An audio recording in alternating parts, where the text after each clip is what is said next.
आजकल गर्मियाँ आ गई हैं तो मच्छर भी साथ ही आ गए हैं। तो मैंने सोचा मैं जो रिपेलेंट यूज़ कर रही हूँ उसका भी रिव्यू दे दूँ। ये इलेक्ट्रिक किलर लैंप है जो मैंने शीन से ऑर्डर किया था। तकरीबन हमें 2250 का ये मिला है और इसको यूज़ करते हुए मुझे 1 हफ़्ते से ज़्यादा हो चुके हैं। ये डिवाइस बिल्कुल नॉइज़लेस है और जब मच्छर या मक्खी इसके पास आते हैं ना तो इस इलेक्ट्रिक करंट से इसको जो ना किल कर देते हैं। इस प्रोडक्ट के कुछ प्रोज़ भी हैं और कॉन्स भी हैं, तो मैं दोनों बताने वाली हूँ। प्रोज़ में तो ये है कि बिल्कुल नॉइज़लेस है, केमिकल फ्री है और मच्छर और मक्खी दोनों को किल कर सकता है।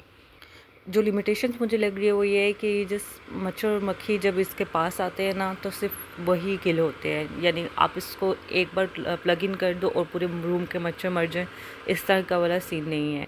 जस्ट इसके पास जो जाएगा ना वही मच्छर और मक्खी किल होगा, क्योंकि ये इलेक्ट्रिक करंट है, कोई इस तरह की फ्रेग्रेंस वाला तो है नहीं जिससे पूरे रूम में फैल जाएगा और सब मच्छर मर जाएंगे।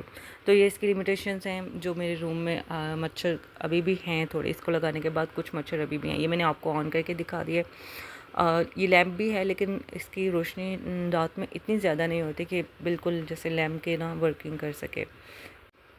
और इसके साथ एक ब्रश भी आया था जो इसको हम क्लीन कर सकते हैं। ये ऊपर वाला जो कवर है ना आप देख रहे हैं, ये खुलता भी है, फिर हम इसको क्लीन भी कर सकते हैं। क्योंकि इस प्रोडक्ट से सारे रूम के मच्छर किल नहीं होते, कुछ अभी भी बाकी रहते हैं जो दूर दूर फ्लाई कर रहे होते हैं। इस वजह से मैं फिर एक इलेक्ट्रिक रिपेलेंट ये वाला यूज़ करती हूँ जो मोर्टीन वालों का है। इसे जस्ट सॉकेट में इन कर दो और प्लग इन कर दो, बस ये काम करना शुरू हो जाता है। और इसको काम करने में, रिजल्ट्स दिखाने में तकरीबन 1 घंटा लग जाता है। जो चीज़ें इसमें मुझे पसंद आई हैं, ये भी नॉइज़लेस है और जो ना ओडोरलेस है, कोई इसकी स्मेल वगैरह नहीं है। और ये कमरे के तकरीबन काफ़ी ज़्यादा मच्छर मर जाते हैं इससे। जो मेरा इलेक्ट्रिक लैंप है उसकी निस्बत ये थोड़ा ज़्यादा इफ़ेक्टिव लगा मुझे। ये देखिए ऑन हो जाती है इसकी लाइट, यानी फिर ये ऑन हो गया।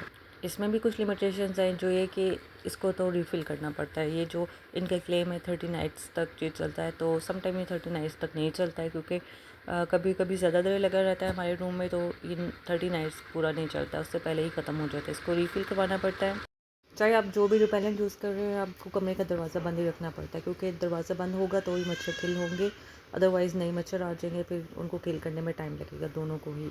तो फाइनल डिसीजन ये है कि मेरे एक्सपीरियंस में तो दोनों ही काम कर रहे हैं, लेकिन दोनों की अपनी अपनी लिमिटेशंस हैं। तो आपको अपनी जो नीड के हिसाब से खुद चूज़ कर लेना है कि आपको क्या यूज़ करना है। और मुझे साथ साथ ये भी बताएं कि आप लोग क्या यूज़ करते हैं, ताकि मैं उस ऑप्शन को भी कंसिडर कर सकूँ।